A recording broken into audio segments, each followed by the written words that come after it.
1절로 13절까지의 말씀을 통해 믿음을 지키는 인내라는 제목으로 함께 말씀을 나누고자 합니다. 우리가 갈라디아서에 나오는 성령의 9가지 열매를 잘 알고 계시죠? 근데 여기서 이 성령의 열매 할 때 열매는 이 복수 명사가 아니라 단수 명사입니다. 무슨 말이냐 하면 성령의 9가지 열매가 있는 것이 아니라 성령의 열매에 9가지 측면이 있다는 것이죠. 그러니 이 9가지 열매 중에 나는 몇 개를 맺었고 몇 개를 못 맺었어 라고 하는 것은 사실은 옳지 않고, 이 모든 것을 이루기 하시는, 맺게 하시는 성령 하나님을 우리가 의지해야 한다라는 의미입니다. 그래서 포도나무이신, 참 포도나무이신 예수님께 접붙여 있으면 우리 모두가 사랑과 희락과 화평과 오래 참음과 자비와 양성과 충성과 온유와 절제를 모두 맺게 되는 것이죠.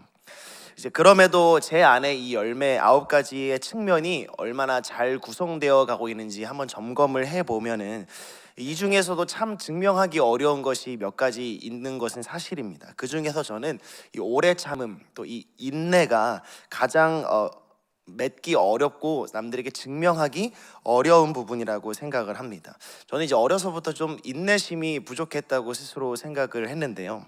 아버지랑 탕에 들어가서도 이제 금방 나오거나, 억울한 일을 당해도 금방 이 화를 표출하거나 토로하는 등 오래 참음이 참 쉽지 않은 성품이구나라는 생각을 했습니다. 이 일상이 평탄할 때는 사실 이 인내심이라는 게 그리 빛을 발하지는 않습니다. 하지만 이 일이 어려워지거나 일상에 환란이 찾아올 때, 그때야말로 오래 참음과 인내심이 우리에게 정말 필요한 것이죠. 비록 저는 이 인내심을 그동안은 평안하게 평탄한 삶을 살아왔지만, 결혼을 해보고 육아를 하다 보니 이 맞닥뜨리는 상황마다 나는 참 인내심이 없는 사람이구나를 좀 절실히 깨닫게 됐던 것 같습니다. 우리 성도님들께서는 인내심이 좀 많으십니까? 어떤 상황에서도 오래 참으시는 성도님이신 줄 믿습니다. 그런데 이 교회에 하나님께서 원하시는 바로 이 성품 중에 하나가 인내라는 것을 오늘 요한계시록에도 말씀하고 있습니다. 이 교회는 약속된 승리를 가진 사람들입니다. 왜냐하면 예수 그리스도께서 이미 이 세상에 오셔서 승리하셨고 장차 다시 오셔서 그 심판으로 승리를 주실 것이기 때문에 우리 교회는 이미 승리한 것이죠. 약속된 승리가 있습니다. 그러나 지금 이 상황은 우리에게 승리가 이미 주어졌지만 장차 올 승리를 기다리는 사람들이기 때문에 이 교회는 어떤 태도를 가져야 하냐? 오늘 말씀은 인내하라 라고 말하고 있습니다. 12절 말씀을 보시면, 성도들의 인내가 여기 있나니 그들은 하나님의 계명과 예수에 대한 믿음을 지키는 자니라 라고 말하고 있습니다. 즉 성도들의 인내는 믿음을 지키는 것, 이 믿음을 지키는 행위인 인내를 통해서 약속된 승리를 우리가 얻게 될 수 있다는 것이죠. 우리가 잘 아는 로마서 5장에도 환난은 인내를, 인내는 연단을, 연단은 소망을 이룬다라고 말을 하고 있습니다. 이 요한계시록의 배경도 그렇습니다. 환상 속에서는 이미 찬란하고 되게 아름다운 환상이 넘쳐나고 있지만, 이 환상을 보고 있는 요한이 어떤 상황에 있습니까? 유배되어 있고 큰 성 바벨론이라고 비유하고 있는 로마의 통치를 받고 있는 굉장히 환난 가운데 있는 상황인 것이죠. 이곳에서도 하나님의 약속된 승리를 바라볼 수 있는 유일한 방법은 믿음을 지키는 인내를 통해서만 가능한 것입니다. 그렇게 우리가 인내의 시간, 인고의 시간, 지난한 세월을 견디는 것은 우리에게만 닥쳐온 힘든 순간인 것이 아니라, 교회라면, 약속된 승리를 기다리는 자들이라면 어쩔 수 없이 받게 되는 순간이라는 것이죠. 그러니 우리 성도님들께 이런 인내의 시간이 다가오고 있다면 그것은 하나님께 벌을 받고 있거나 하나님이 버리셨기 때문인 것이 아니라, 우리에게 약속된 승리가 눈앞에 있고 장차 우리에게 올 그 영광은 현재 우리의 고난과 비교할 수 없음을 늘 되새기시면서 인내하셨으면 좋겠습니다. 그렇다면 우리가 어떤 인내로 믿음을 지킬 수 있을까라는 것을 오늘 말씀에서 3가지로 보았으면 좋겠습니다. 먼저 4절 말씀을 우리 한 번 더 같이 읽었으면 좋겠는데요. 우리 한 목소리로 같이 읽겠습니다. 이 사람들은 여자와 더불어 더럽히지 아니하고 순결한 자라. 어린 양이 어디로 인도하든지 따라가는 자며 사람 가운데에서 속량함을 받아 처음 익은 열매로 하나님과 어린 양에게 속한 자들이니. 아멘. 이 4절 말씀에 처음 나오는 것은 바로 순결한 자라고 말하고 있습니다. 이것은 단순히 성적으로 동정만을 말하는 것이 아니라 바로 이 하나님과 이스라엘의 이 결혼 관계, 부부 관계, 신약으로 바꿔 말하자면 이 교회와 하나님의 부부 사이, 예수 그리스도와 신부와 신랑의 이 부부 사이에서 우리가 정결하고 순결하게 믿음을 지키는 인내를 해야 한다는 사실이죠. 돈이나 부와 명예는 때로 우리와 하나님의 사이를 가로막고 불륜을 저지르게 합니다. 꼭 이런 큰 돈이나 명예만이 그럴까요? 그렇지 않습니다. 우리가 회사에서 또 어딘가에서 더 나은 대우를 받게 하기 위해서, 쾌락을 얻기 위해서, 소비를 통해서 만족감을 얻는다든지, 이 자본주의 사회에 살아가면서 우리는 시시때때로 하나님이라는 그 자리에 우리가 원하는 만족을 그 자리에 대신 놓기도 합니다. 그런 모든 순간들이 사실 우리의 순결을 버리는 순간들인 거죠. 오늘도 우리는 이 교회를 나가면서, 아니 이 교회를 나가지 않더라도 스마트폰을 다들 가지고 계시기 때문에 이 스마트폰은 계속해서 우리를 유혹합니다. 무엇을 유혹하냐면 광고가 뜨기 시작하면 이 물건을 사면 너는 멋있어질 것이다. 이 물건을 사면 너의 필요가 채워질 것이다. 아마 너는 이 물건을 갖고 싶을 것이라면서 우리를 계속 유혹하는 거죠. 아니 물건 하나 사는 게 뭐가 순결을 잃는 것입니까? 라고 할 수 있지만 사실 우리가 이 문 밖에서부터 나가서 모든 순간, 특별히 어린아이의 요람에서부터 노인이 무덤에 가는 그 순간까지 이 광고를 가장한 세상의 유혹은 계속해서 우리를 충동하고 있다는 사실을 우리는 인내로 버티며 이 유혹에 멀어져야 합니다. 왜냐하면 이 세상은 끊임없이 우리 안에 빈 자리가 있고 그것이 하나님이 아닌 다른 것으로 채워야 한다는 것을 계속해서 우리에게 말하고 있기 때문인 것이죠. 그래서 우리는 이 인내, 믿음을 지키는 인내 중에서 순결을 지키기 위해 요셉의 교훈을 함께 받아들여야 한다고 생각합니다. 잘 알고 있듯이 요셉은 보디발의 아내에게 유혹을 받게 되었는데 이때 도망쳤죠. 성경은 뱀처럼 지혜롭고 또 비둘기처럼 순결하라 라는 말을 자주 합니다. 왜 비둘기가 순결할까요? 저는 사실 이 밖에 나가면 비둘기가 조금 깨끗해 보이십니까? 더러워 보이십니까?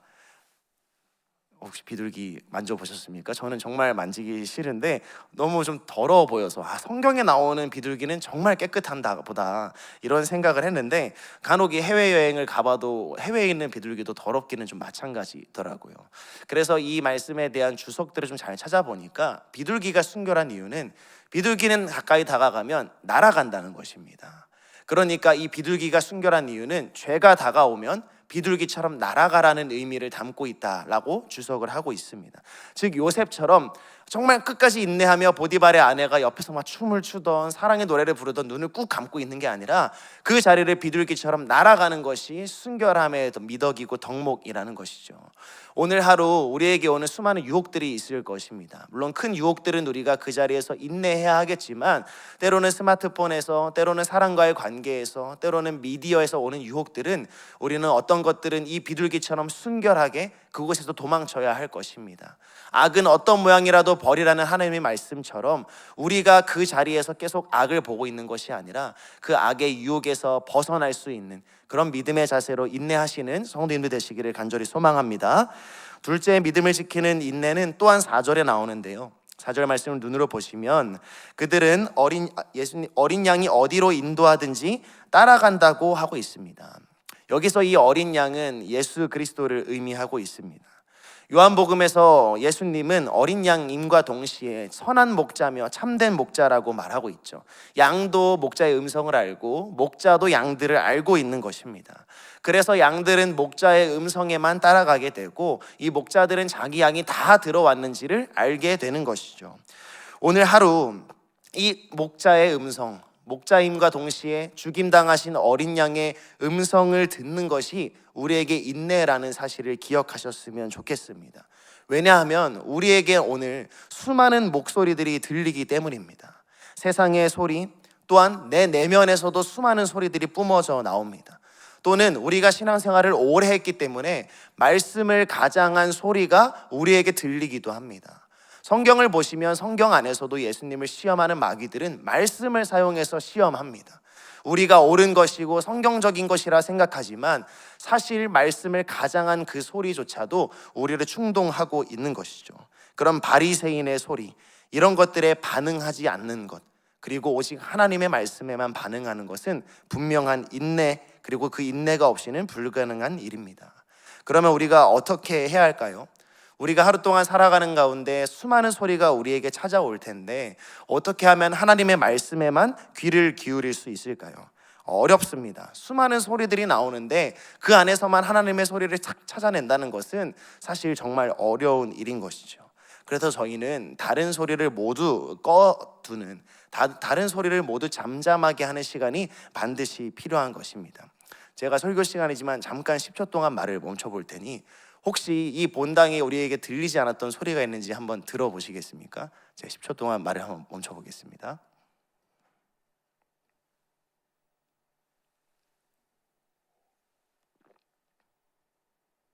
무슨 소리가 들리셨습니까? 저는 이 에어컨 돌아가는 소리라든지 성도님들이 움직이실 때 의자가 움직이는 소리라든지, 우리가 음성을 내려놓고 있으면은 여기서는 지금 제가 설교하는 목소리만 들린다고 생각하지만 사실은 잔잔하게 숨어있는 수많은 소리들이 있다는 것을 알게 됩니다. 마찬가지로 우리가 이 어린 양 목자의 음성을 듣기 위해선 바로 오늘 성도님들처럼 이 새벽에 나오는 경건의 시간, 오직 하나님의 말씀만을 듣기 위해 잠잠하게 묵상하는 시간이 반드시 필요한 것입니다. 그렇게 인내하는 시간을 통하지 않으면 우리는 약속된 승리를 얻을 수 없는 것이죠. 수많은 세상의 소리 가운데서 하나님의 소리를 찾겠다고 말하는 사람들이지만 그들은 어린 양의 소리를 놓치는 경우가 너무나 많이 있기 때문에 우리는 이 새벽의 시간에 아니면 밤의 시간에 반드시 하나님의 말씀만을 펼쳐놓고 겸손하게 듣는 바로 그 인내의 시간이 있어야 하는 것입니다. 이 새벽에 제단을 쌓고 계신 모든 성도님들께서 이 시간을 귀하게 여기시며 오직 어린 양이신 예수 그리스도의 음성을 들으셔서 오늘 하루 이 믿음을 지키는 약속된 승리를 얻어가시는 성도님들 되시기를 간절히 소망합니다. 마지막으로 5절 말씀 우리가 한번 같이 읽도록 하겠습니다. 그 입에 거짓말이 없고 흠이 없는 자들이더라. 마지막으로 인내를 지키는 이 믿음을 지키는 인내는 거짓과 흠이 없는 인내입니다. 하나님께 바쳐진 것들은, 하나님께 바쳐진 모든 재물들은 흠이 없습니다. 흠 있는 것들은 오늘 말씀에 나오는 7절처럼 감히 두려우신 하나님, 경외받으실 하나님께 드릴 것이 아닌 것이죠. 하지만 우리는 어떻습니까? 우리가 우리를 하나님께 자주 드린다고 말하지만 이 말은 사실 굉장히 교만한 말입니다. 왜냐? 우린 너무나 흠이 있는 존재들이기 때문이죠.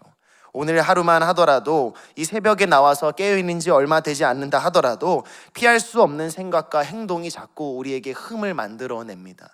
이것은 우리의 마음을 지킨다든지 우리가 노력한다고 해서 없앨 수 있는 것이 아니죠. 그러면 우리는 어떻게 해야 합니까? 믿음으로 인내함으로 흠없이 나아가야 할 것인데 바로 우리의 장수, 오늘 찬송한 것처럼 우리의 구원자 예수 그리스도를 의지할 수밖에 없는 것입니다. 히브리서 10장 19절부터 20절에는 형제들아 우리가 예수의 피를 힘입어 성소에 들어갈 담력을 얻었나니 그 길은 우리를 위하여 휘장 가운데로 열어놓으신 새롭고 산 길이요 휘장은 곧 그의 육체니라 라고 고백하고 있습니다. 우리가 날마다 하나님께 나아갈 때마다 때로는 우리 안에 나의 경건함, 나의 의로움을 의지할 때가 있을 수밖에 없습니다. 그것마저도 우리의 흠인 것이죠.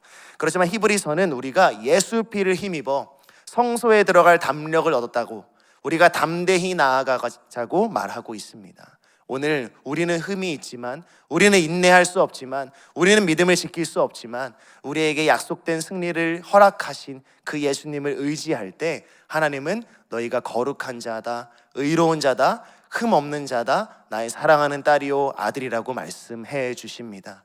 오늘 이 시간 이 말씀을 붙들고 기도하실 때에 이 예수 그리스도를 붙들고 주님 우리에게 인내를 허락하여 달라고, 우리가 순결하게 하여 달라고, 우리가 오직 하나님의 말씀만을 쫓을 수 있게 해달라고, 그리하여 지금 우리가 당하는 고난 끝에 예수님이 주시는 승리를 얻을 수 있는 모든 온사랑교회와 우리 가족들과 세계 선교사님들 될 수 있도록 인도해달라고 함께 기도하며 나아갔으면 좋겠습니다.